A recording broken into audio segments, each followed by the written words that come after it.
Good evening, everyone. Welcome to the another Expert Hour session by LeapScholar. Right.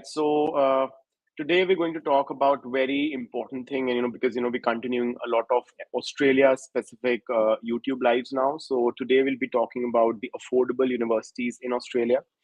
So when we talk about Australian universities, yes, you get a lot of universities that are pretty much expensive, and then there are some universities which are affordable, and then there are some which are in the middle. So in today's session, we'll be talking about what all universities you can choose in Australia if you are on a budget. So let's start. And before we start posting your questions in the comments box, and we will have a very special guest joining us in a few minutes shortly from Australia, Sam, and he runs a YouTube channel called Overseas Student Australia, and we'll be discussing a lot about Australian job market and how you can make your preps for moving to Australia if you're wishing to study in Australia in 2023. Also, universities in Australia are accepting applications for February as well. So if you're planning, you can apply straight away, even if you don't have your IELTS score, because most universities will be happy to give you a conditional offer letter as well. So start your application today. And for that, there is a link which is floating in your chat box. If you're not sure about what university to shortlist and where to apply, book a free expert counseling session with us, and our Australia experts will help you with university shortlisting as per your budget. They'll help you with all the documentation, your visas, and if you want to apply for scholarships, because universities in Australia are known for their scholarships. So yes, they'll help you apply for scholarships as well. Also, you can ask any question to me, be it if you want to target a different country altogether, that's also okay.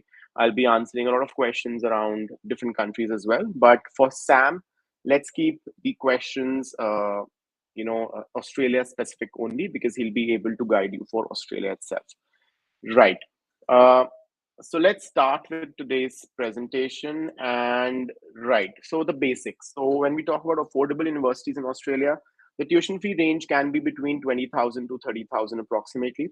Also, if you're able to get scholarships, then most of these universities will offer you 10 to 20% scholarships, depending on your uh, percentage. So you can expect somewhere around 2,000 to approximately 3,000 or more, 6,000, 7,000 as well. So a lot of universities do offer $10,000 worth scholarships as well. So you can apply for those scholarships as well. Uh, these scholarships, these universities do not have any application fee in general, and they're mostly located in regional areas. And by areas, I mean Australia has three major cities which they don't count in regional areas. So they are Melbourne, Sydney, and Brisbane. So that does not mean that there are no job opportunities in other cities. So let's talk about Gold Coast. Then we have Hobart in Tasmania. We have Adelaide. We have Perth. We have Darwin. These all are pretty big cities as well, and they have really good job opportunities as well. And plus, you also get extended work permits in these regional areas. Uh, Next up, some of these universities may also have campuses in bigger cities. So let's talk about, let's say, Federation University. So they have campuses in bigger cities as well. Then we have CQ. They're also pretty affordable university, and they also have campuses in bigger cities. So in case you don't want to study in regional areas, you can also study in Sydney, Melbourne, or Brisbane. Cool. So let's get on with the list. So these are the few affordable universities in Australia that are within this price range. So University of Sunshine Coast, it's called USQ as well. It's located in Sunshine Coast in Queensland. Then we have University of Southern Queensland. We have Charles Darwin University. CDU, we have Charles Sturt University. We have Federation University. We have James Cook University. We have Southern Cross University as well, plus University of New England, University of Tasmania, and University of South Australia. So yes, so these are a few universities which will be very, very affordable. And then if we talk about some universities that are expensive, so expensive universities generally are group of 8 universities, which include 8 universities, obviously. So that will be University of Adelaide, Monash, Melbourne, Sydney, UNSW, UQ, UWA, and University of Western Australia. So these are group of 8 universities, and they are the fee would be in the higher range. And then there are middle level universities which are not very expensive and not very affordable as well. So let's say I'll put Macquarie in that list, I'll put Latrobe, I'll put Deakin, I'll put Swinburne, RMIT, Western Sydney University. All these universities fall in that bracket, and these are the affordable universities. Cool. So let's start answering a few questions until Sam joins us. So I'll start with answering questions that are not Australia related, and then obviously we'll move on to questions which are Australia related with Sam. Right. Good evening, Sahil. I'm well. How are you doing? Right. Jananmaya Parida, what is the minimum percentage of marks required for masters in Australia? So that will vary, Jananmaya. Like some universities may ask for a first class degree, some may ask for lesser than that. So ideally, I would say if you want to study at a good university, I would minimum recommend a 60%. Next up, we have a question from. Let's answer Australia specific questions when Sam joins in. Vishal Aneja. Uh, Hello, sir. I have shortlisted universities in Canada, like University of Toronto, UBC, Waterloo, Alberta. Then would it be mandatory or better take SAT exam, or would it just give an upper edge? Okay, Vishal. So this is a very interesting question. So yes, I would say, see, Canada does not require SAT at all. So I know a lot of students who are studying at UBC and University of Toronto and Waterloo as well. So SAT is essentially not required for Canada, and I believe if you're not aiming at US, because a lot of students, what they usually do, they kind of prepare for US universities and Canadian universities simultaneously. So if you're targeting some US schools as well, then I would ideally recommend that you take SAT. But otherwise, I'm pretty much confident that you don't need SAT in Canada. And trust me, if it's not required, it's not going to give you a better edge. I would rather tell you that focus on your extracurriculars, focus on your academics, focus on your SOPs. That will make more sense. That will make your application stronger. Not SAT. SAT is not required. Uh, GRE or GMAT for MIS? Okay, Sahil, pretty interesting question. Uh, See, there are certain universities, I would say, that prefer GMAT more over GRE, and then there are certain universities that would prefer GRE more over GMAT. My take on this is basically business courses are predominantly inclined towards GMAT, and if anyone wants to study for a business course, I would advise to go for GMAT. Otherwise, GRE is accepted by most schools, even for business courses. But GMAT is more inclined towards business schools. Uh, I hope that answers your question. Abhijit, I've got 6.5, but overall, but 5 bands in one module. So Abhijit, I think you would have to retake IELTS. I'm not really sure what kind of universities you're targeting, which country you're targeting, but even for Canada or Australia or UK, 5 bands is pretty less in one module, and at least I would say retake IELTS and you'll be good to go. Also, if you're looking at UK, I'm not really sure which board you've studied in. So a lot of UK universities also offer IELTS waivers as well, in case that is something you're looking at. But for that, there are certain conditions attached to it. So why not actually sign up with us, and we'll help you with a shortlist. We'll help you help you with an answer that if you are able to, if you'll be able to get an IELTS waiver as well. Cool. Next up, we have a question. Just a second. Cool. So, guys, we have Sam already with us joining, and let's bring him on, and then we'll start answering more questions. Just give me a second.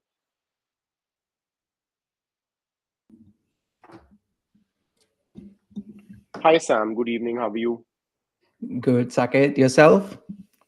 Great, great. Good to see you again. Same here. Yeah, same here. Cool. So, guys, welcome Sam, and I think everyone knows him. Who all are joining, us for today's session. He runs a YouTube channel called Overseas Student Australia OSA, and he's one of the most loved creators from the Southern Hemisphere. He talks everything about Australia, what you need to do, like what kind of courses to choose. So I think after this session, you should actually go and look at his channel as well. He makes really interesting videos that will help you throughout your journey to Australia and maybe after landing there as well. So, Sam, we already have a lot of questions coming in, and shall we start answering them? Sure. Yeah. Let's go ahead. Cool. So, Sam, we have a very interesting question from Seema, and she's asking if we do a 2-year HR management diploma course in Australia, will we get a PSW? I think this is the new thing that the government is planning to launch as well, that the vocational education courses will also get like 18 months of post-study work visas.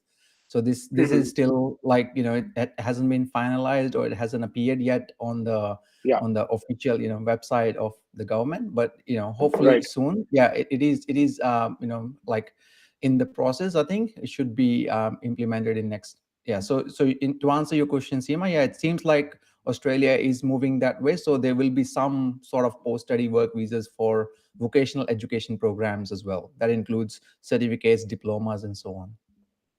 Right. On that note, Seema, I think if you're willing to do a 2-year course, I'm not really sure, if you're talking about a PG level course here, but why not actually pursue a master's degree? So, I've Hmm. told you, I've discussed a list of few universities today with you, and you can target these universities. They're pretty affordable, and you can look at these universities. I'm pretty much sure you'll find something in your budget. Right. Next up, we have a question from Sanchit. Some affordable universities in regional areas. Sanchit, I've discussed the same uh, before, and I think if you're looking at regional areas, then University of Southern Queensland is a good option. University of Sunshine Coast is a good option. Then I believe Latrobe has some campuses in regional areas as well. Uh, Yeah. you can also look at Perth as a city. Adelaide has University of South Australia. You can also look at Tasmania. So pretty good options out there. So technically, Yeah. only Sydney, Brisbane, and Melbourne are counted as cities, and all the other areas are regional areas. I Regional hope that areas. answers your question. Next up, Sunny Sharma is asking. He's got an overall 6 bands and BCom 2019. Can I apply? So, uh, Sunny, there is some gap in your studies. Ideally, I'm not really sure. Have you been working after that? Let me know, and I'll answer your question in the meanwhile. Uh, okay, Sam, this question is pretty good. Some affordable universities in Melbourne in general. I think most universities do offer marketing as a subject. So, which Mhm. universities do you think are good enough in Melbourne? Yeah, so I'll take a couple of minutes, Saket, if that's okay, to Yeah, explain yeah, to all the students as well. I think this question is quite common that many students ask, like, what's the affordable sort of universities? And I divided it into 4 tiers actually, not 3 tiers. So, like Saket was mentioning earlier, tier one is like a group of eight. That's like a yeah. top of the cream. You got ANU, University of Melbourne, Sydney, Adelaide, and so on. High, sort of high, very high quality, high end, and Right. expensive. Let's put it that way, expensive universities. Then we have a tier two universities where I agree with Saket as well. Like Deakin falls in that category. You have RMID, University of Newcastle, Macquarie, Latrobe, Curtin, Griffith. There are a few of them that falls in that Mm-hmm. tier two category. Good universities, not too expensive, not too affordable either. Somewhere in the middle, like a Yeah. middle class, right? Minute. Yeah. Yeah. And then comes the tier three. Okay, so that's where I think I studied in tier three university. I studied in Central Queensland University. It's they have got campuses in Melbourne, so I studied in their Melbourne campus.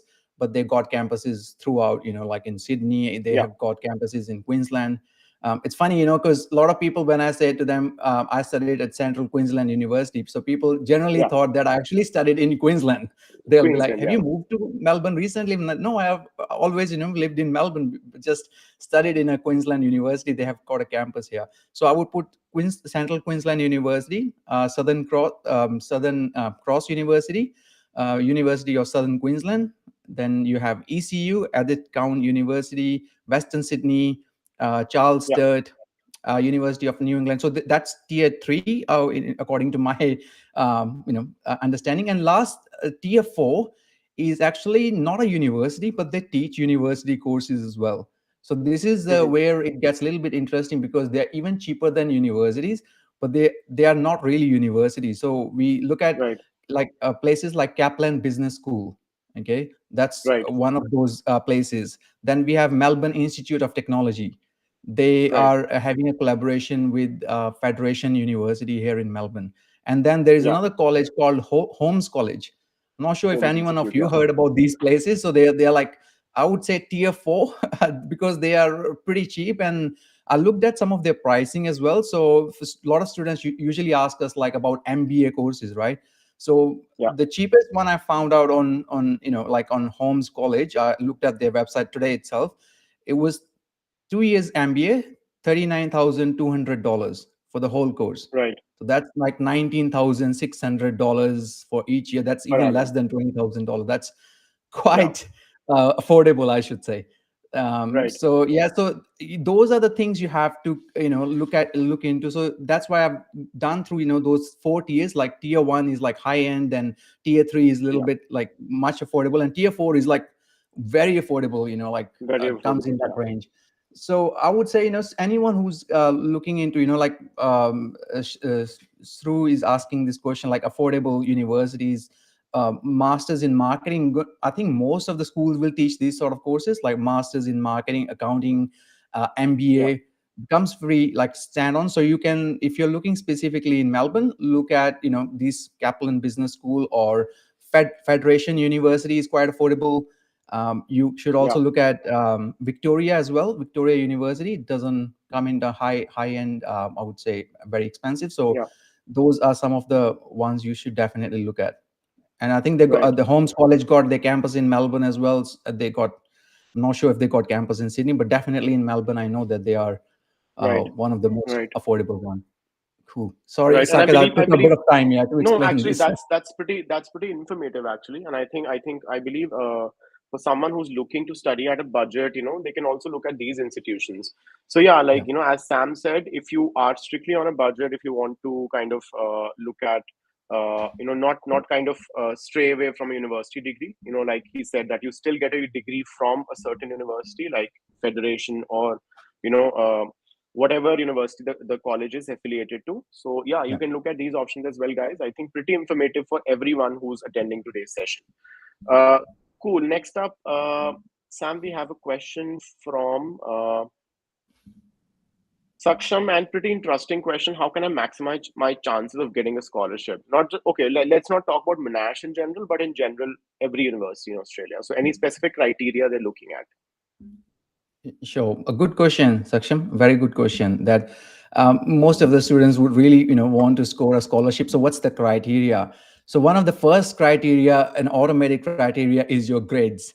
Okay, whatever Yeah. studies you have done so far, whether you've done a bachelor's degree or you're looking at, a year 12 scores, they will be looking at that criteria first. Most of the scholarships are based on merit, unless and until there is like specific requirement, like only for specific countries. Like I think Deakin has a very specific university, 100% scholarship for Indian students, but that is also based on merits. So the better you do in your education, the previous education, the more chances you have to get into the scholarship. Apart from that, whether it's Monash University or any university, regardless, you should always ask your counselors. Like if you're going to speak with Saket and you got 75-70% scores, speak to Saket, say, Saket, is there any possibility of scholarship from this university? Because what I noticed that many students don't ask, and then they don't get it. If you Yeah. don't ask for it, most likely you're not going to get it. So asking and talking to your counselors, that's why experienced counselors like Saket can help you and guide you which university is offering what sort of scholarship, and that can be really handy as well. So yeah, that those are a couple of tips. Look at uh, keep doing well in your studies. Don't give up Yeah, on your studies. Make sure some students give up their studies because they think, I'm going to Australia anyways, who cares about Indian scores? yeah, They matter, right? They do matter at the right, end. So please make sure that you do your and again, some other universities may offer different type of universities, so a bit of research can help as well at times. right, right. Totally agree, Sam. I think if you don't let, how you said, if you don't ask for it, you don't get it. So, right, Yes. I've met so many students in my life, and they're like, okay, we haven't been able to get scholarships, and because they've never checked. So, Hmm. let me just tell you one thing, guys. Let's say for university is giving you so and so scholarships. So let's talk about 100% scholarships here, which is like one of the most common questions I get from everyone, that how to get 100% scholarships. So let's assume if you're going for a UG degree, and let's say Monash is offering you 100% scholarship for a 3-year degree, and on an average the cost to study at Monash is around $40,000 to $45,000, if I'm not wrong. Yes. And someone spending close to $120,000 on your education would want you to actually excel, and for that they need brilliant academics. And how just Sam said that, uh, don't just say, don't just think that you're going to Australia anyway. Just focus on your undergraduate scores as well, or maybe your 12 scores as well, and that kind of maximizes your chances to get scholarships abroad. Mhm. Also, most of these scholarships would require some additional separate application, which will be Mhm. maybe an essay, maybe a video component, or something like that. Uh, Mhm. and for that, you need to brilliantly write that essay, brilliantly Yeah. perform, or put across your point in that video, and that is Mhm. how you maximize your chances. Uh, Cool. Next up, we have a question from Sahil. Okay, Jananmaya, we have Sahil. I'm coming to your question. Um, Ellen is also asking a question. Affordable universities in Perth. Mhm. Which ones will you recommend, Sam? Any college as well out there, or Sure. I think I they should think, have. yeah, I think ECU, Edith County University in Western Australia in Perth, will be quite affordable. If you look at ECU, edu.au, Yeah, something like this, you will be able to get. And I'm sure CQ has got their campus, and ACU, Australian Catholic University, have got their campus as well. So you have right. three options to choose from. So CQ, look at CQ, ACU, and ECU. They all have a similar Right. sort of rhymes. Yeah. Rhymes, yeah. That's the Yeah. thing, like when I initially started off Australian counseling, like it was like I always used to get confused between ANU and ACU. But then I thought of, then it's like, they're totally different universities altogether. ANU is like top of the league, and ACU is like the other end of the spectrum. So yeah, like very similar. So yeah, Yeah. USQ, then we have USC, a Yeah. lot of other universities, they rhyme very similar. Yeah. Cool. Yeah. Next up, Jananmaya, I have 3 years academic gap. Am I eligible for masters? Academic, as in, have you been working for 3 years during this time? Then I don't see a problem. Otherwise, if it's a 3-year gap, as in like you've not been doing anything, then unfortunately it can be a big problem. So why don't you get in touch with us? Uh, cool. Next up, Uh, interesting question, Sam. Are engineering courses cheap? So when we talk about affordable universities, do you think engineering is also cheaper there? Because it's generally perceived as a very expensive course because it's a lab-based course generally. Yeah. So yeah, Yeah. any You're right, Saket. In regards to engineering, it's usually expensive than any business or management courses. hmm, Like you said, it's there is different elements involved, like practical components involved. In yeah, that regards, yeah, it's usually a bit more expensive. Engineering courses, I think, like because there can be so many engineering courses and IT courses as well. Actually, some of the IT courses that I found that these colleges like Kaplan and Holmes does it as well. Like yeah, I looked at Holmes one; it was like 39,000 as well, which kind of hmm, shocked me for a masters of IT. It was a bit yeah, quite an affordable price range, but that's for IT. Yeah, look, I couldn't find any specifically for engineering as such, but I think the University of Southern Queensland and some of the other universities, like the yeah, Tier 3, CQ, I think have it. CQ has got some engineering courses.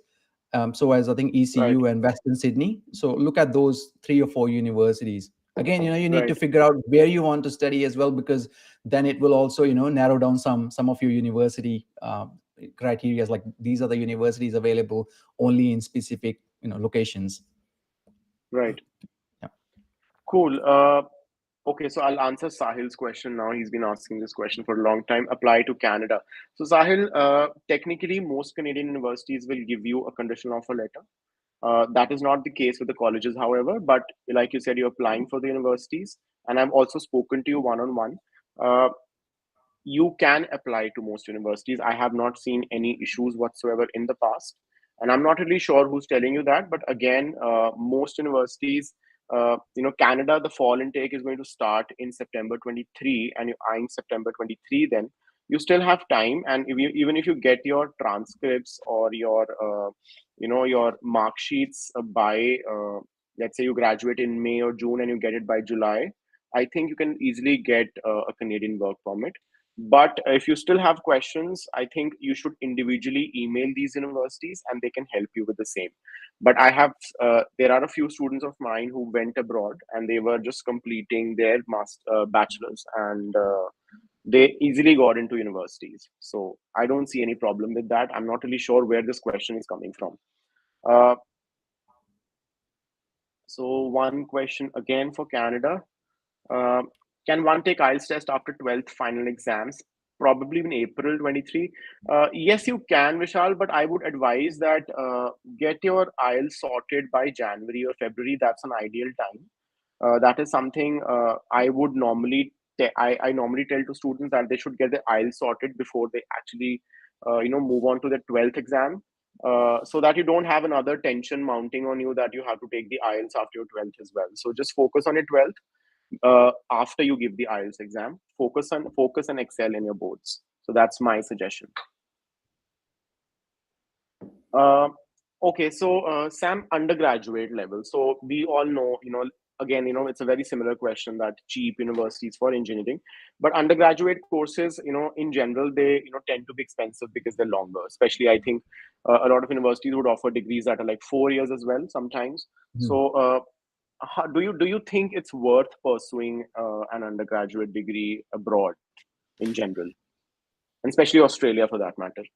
Yeah, I think I've made a video on this specific topic also on the channel as well, Right. where a lot of students ask this question. Is it better to do masters or bachelors overseas? I think Yeah. from my perspective, I've done masters here in Australia as well. I think coming for masters will save you, like Saket mentioned, save you a bit of time and a lot of money Yeah. as well, Yeah. because 3 years versus 4 years. How the fees is calculated in Australia is by the units you do. Unit means a subject. Yeah. Okay, so like masters will have 12 subjects, and then each subject will be, let's say, $3,000, and that's how they calculate your fee. So 12 times 3,000 will be 336,000 as an example, right? Yeah. So if you're doing bachelors, it will be another 4 units, like let's say 16, or 16 20 things, and then times it by 3,000 means like 60,000, if 20 times 3,000. Mm-hmm. So Yeah. I think that is a big gap between, for many students to cover up. Yeah. It is good, like in a way that you are younger, you're because a couple of years younger, and there could be a possibility for your post study and then getting yourself a job. With the masters, the problem is that once you get the masters, some people will think that you are overqualified for the jobs as well. I faced this situation personally as well. Right. I applied for Okay. some jobs, and they said, oh, you're overqualified for this job. We just need a bachelor's degree, someone with a bachelor's degree. So there Right. are pros and cons of everything. But if you do want to look at longer picture, if I would have to say myself, will I do bachelor's or masters after living in Australia for 15 years? I will still choose masters, as my Masters. Right. course that I would study. Yeah. Right. And as a person, I am talking about myself who did his bachelor's abroad. I would still say, if I had to go back in time, I Mm. would choose to do a master's because it's like I've experienced it myself. It's very financially draining, Sanchit. Like for everyone who's looking to study abroad for an undergraduate degree, plan ahead, because back in the day when I pursued my bachelor's degree, I think I spent a lot of money, and then obviously I did my master's again, and then I spent a lot of money. So overall, I spent a lot of money. So yeah, like Yeah. plan ahead if your finances allow you. Thankfully my father like really supported me, but otherwise, I would have drained in in financial debt or something. Mm. Undergraduate degrees, they tend to be very very expensive when we talk about especially 4-year degrees, because even if we talk about affordable universities in the range of 25K per annum, Mm. your 4-year fee is going to go up to $100,000, and that's Yes. a huge amount of money. Yes. But again, if you want to do engineering at cheap rate, and by Mm. cheap I mean the cheapest country, Sanchit, would be not Australia, but it will be UK for you, because UK has 3-year undergraduate even for engineering, and you can get a university between 10 to 12,000 pounds on an average, which is around 10 to 12 lakh rupees per annum, which is pretty affordable if you talk about studying abroad in general, and especially in English speaking countries.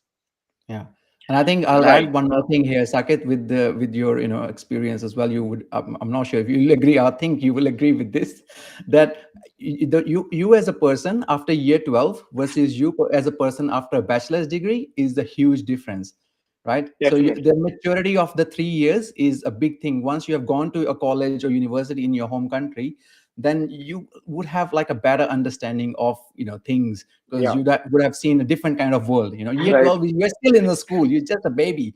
Yeah. You just finished your high school. So it is a little Right. bit, what's your thought on that? No, totally. I totally agree. It just reminded me of the stupid stuff I've done in my first year. Like I remember, I'll tell you, one very interesting thing.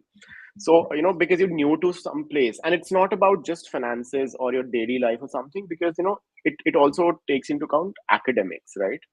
So I Yeah. remember, it was my first assignment due, and I was not very sure of how referencing is done in general. Harvard and APA referencing, because in India we don't do that. And I was a kid straight out of 12th, and I moved abroad for my bachelor's. And yeah, I knew how to do referencing, but I didn't know that Wikipedia cannot be used. Yeah. So I took everything from Wikipedia and I referenced it. Oh, And no. it was like I was almost failing that assignment, but my professor, he understood that I didn't know it, and he called me. He's like, "This is not how you do it. Wikipedia cannot be used." And then he told me, "Okay, this is how you pick up sources." And yeah, so it was funny, like not many people realize it, that the education system is also very different, and you end up doing foolish stuff because Yes. you're young and naive, and like new out of house and just chilling in the foreign lands. So yeah. Yes. Yeah. And your year So one score versus the year four score, or your first semester score will be versus the last semester score will be completely different. Usually you are much more completely. mature, and the scores that you will have in Yeah. your last semester will be much better because you would understand all this referencing and everything. Right. Next up, Srushti, if you have a bachelor's in advertising and marketing and want to pursue in a program in computer interaction design, well, Srushti, first thing, there are certain countries that will not accept it because they're very particular about your overall background, and I think one of those countries is Canada. But again, if you have some sort of experience, or if you have some sort of I would say extra courses or anything you've done, then it might be a possibility. But again, we would have to see that which universities will be more receptive. But if you're looking at really top of the heap universities, like if I talk about Russell Group in UK and Group of 8 in Australia, uh, most probably I don't see it happening because it's a totally different unrelated subject.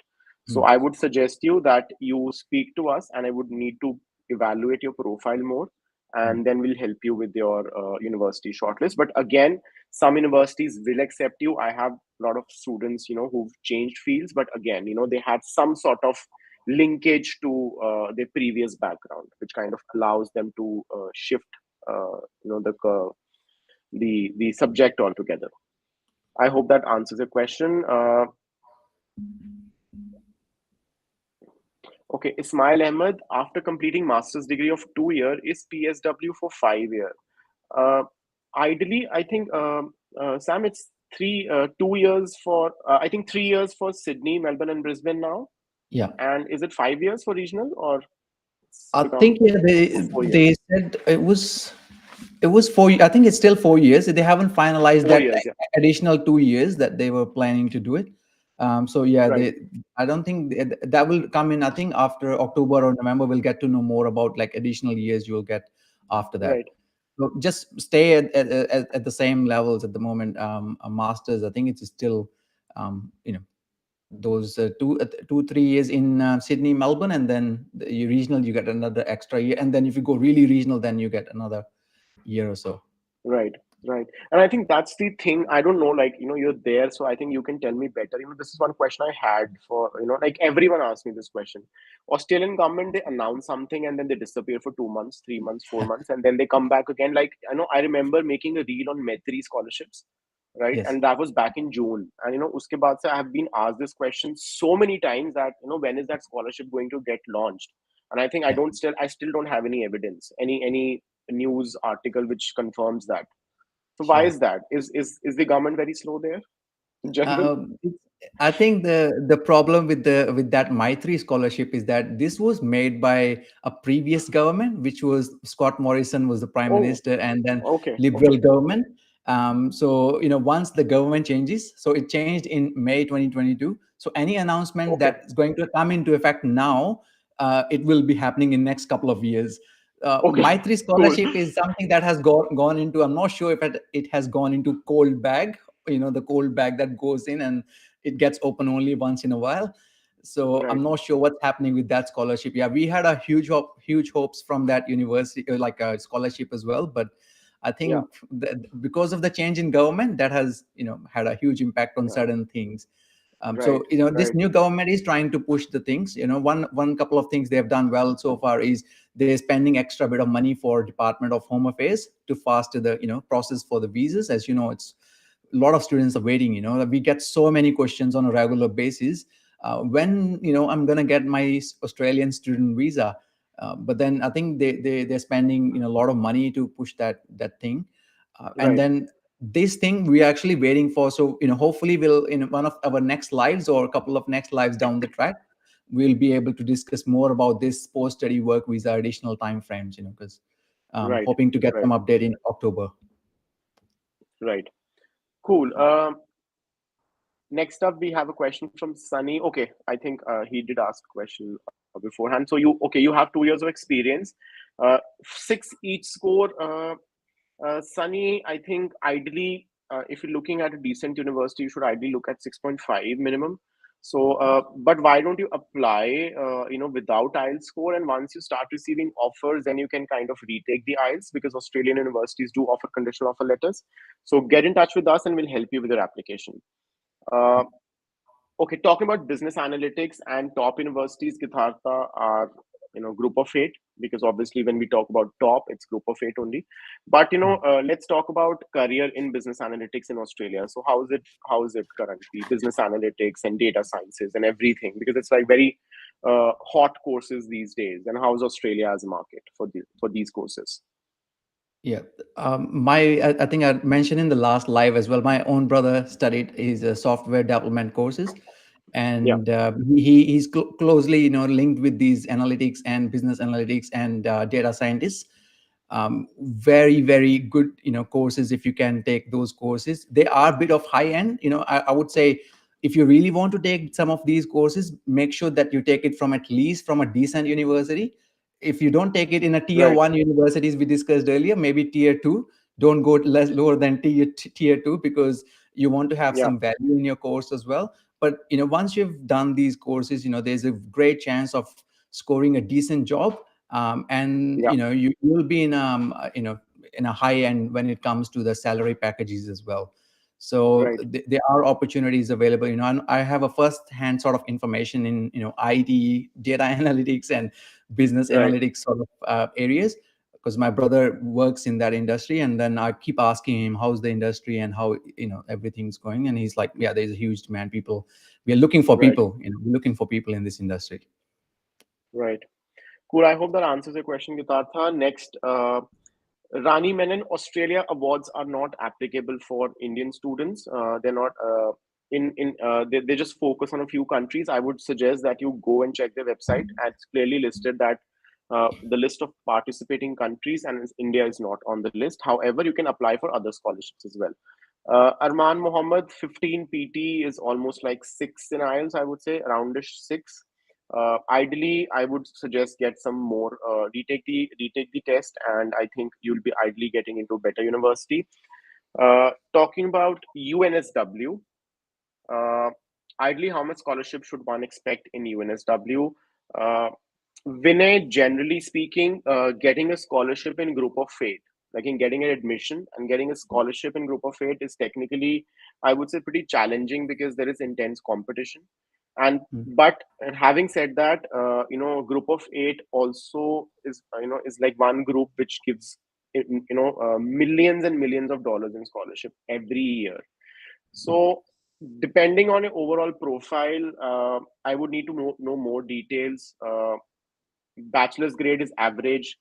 See, there are some instances wherein you may not be a very, very bright student, but you've done some exceptional work, and that that may count. Ideally, all the universities, Australia, they're very, very, I would say, uh, clear on what is the eligibility requirement. So I would Mm. suggest that you go to the course which you're interested to study, uh, go to fee and funding options, and they would have all the options listed for international students. And most websites are super helpful to use, super easy. You can just filter, use India as your citizenship or whatever, and then you can see a list, and they have clear eligibility requirements that this is a grade you need in your degree. This is how much you should have. This is how much work experience you should have, and then you can shortlist options. And then, depending on your overall profile, you may or may not get. But again, getting a scholarship in UNSW is pretty, I would say, competitive. And yes, but like I said, they do offer plenty scholarships. Uh, okay, so Darren is asking. He's already got an offer, I believe, from Curtin and ECU. So, what kind of university would you recommend out of these two? Sam, what's your take on this? Curtin and ECU, yeah. In my list, Curtin is in tier two, and in the ECU is in tier three.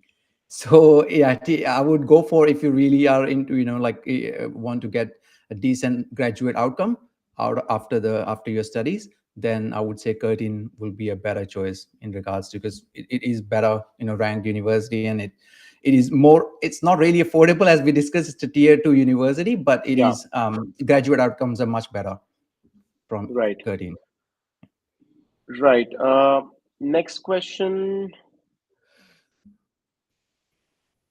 Okay, so 93 in 10th, 95 in 11th, 96 in 12th, getting a 50% scholarship.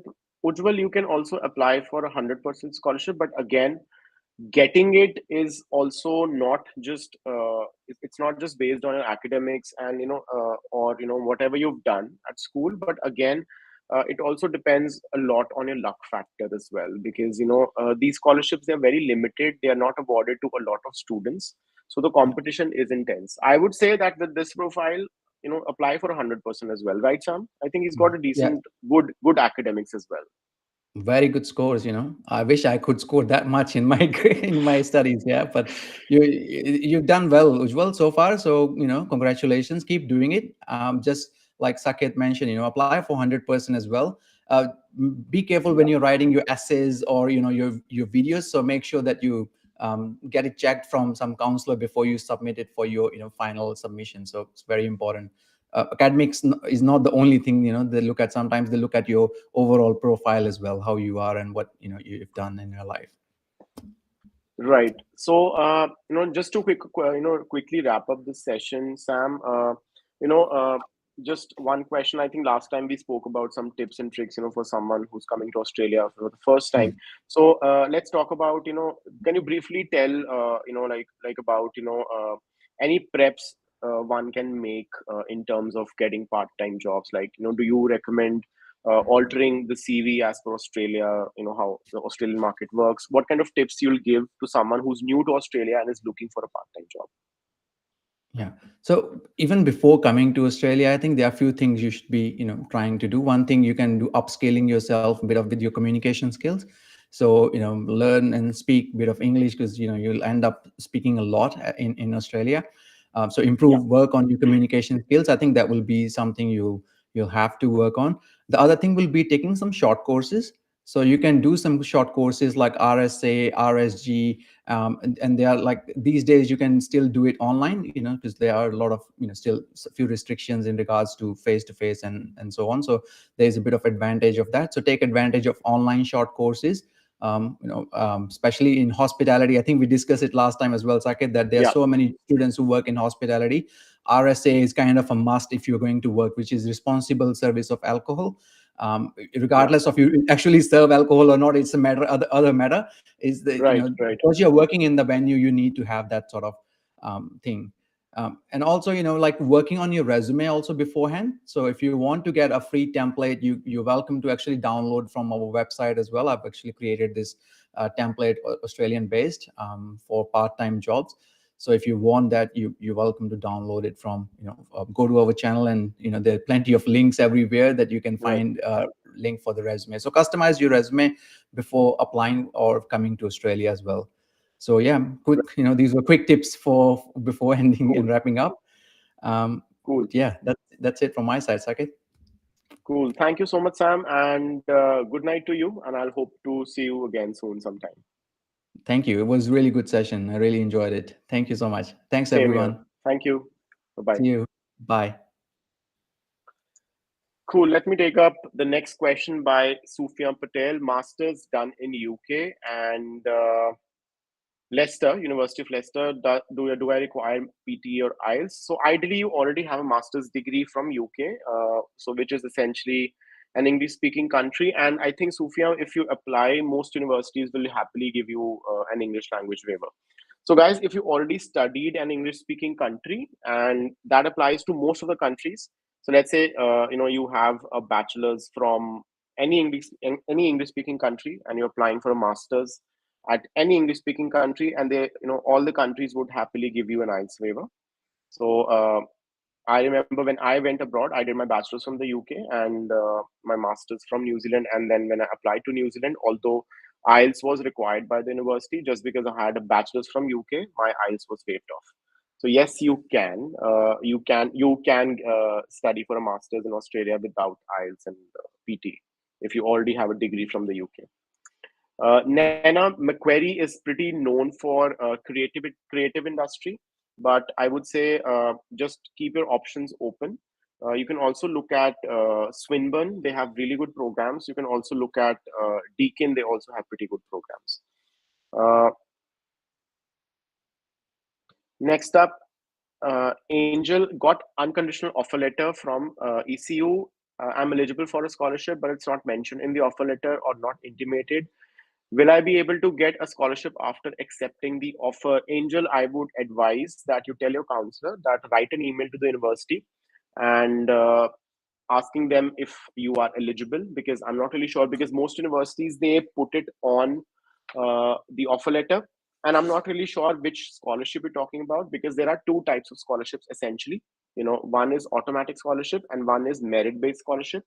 Automatic scholarship, like the name says, it's automatic, and merit based scholarships you have to apply separately. So if you're looking at some scholarship for which you have to apply separately, you might not have applied for that, and that's why you haven't got it. So if there is still time, if you still have time, and if the deadline is not passed, I'm pretty much sure it shouldn't be by now. So apply for it, and you might get it. Get in touch with your counselor, and they'll help you with the whole process. They have the better understanding of your situation. Uh, so okay, what about agriculture in Australia, Dhruv?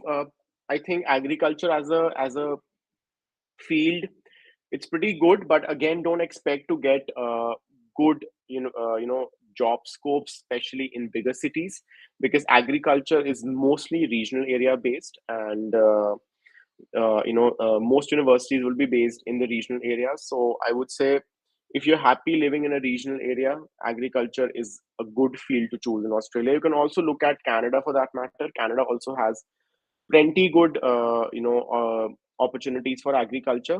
If you already have a bachelor's in agriculture, you can also choose related fields like food sciences, because they are also very much in demand these days. So yeah, uh, there's no 3-year gap, but work in firms with cash salary will valid in Australia. Okay, so uh, yes, it might be, Sufia, but again, depends where are, which universities are we targeting. Uh, so I would say, even if you can get the salary slips or something, even if you get paid cash, that's fine, because no one is asking for your bank statements or something. Even if you get if you do have salary slips, then I think it will be pretty much okay. I don't see any problem with that.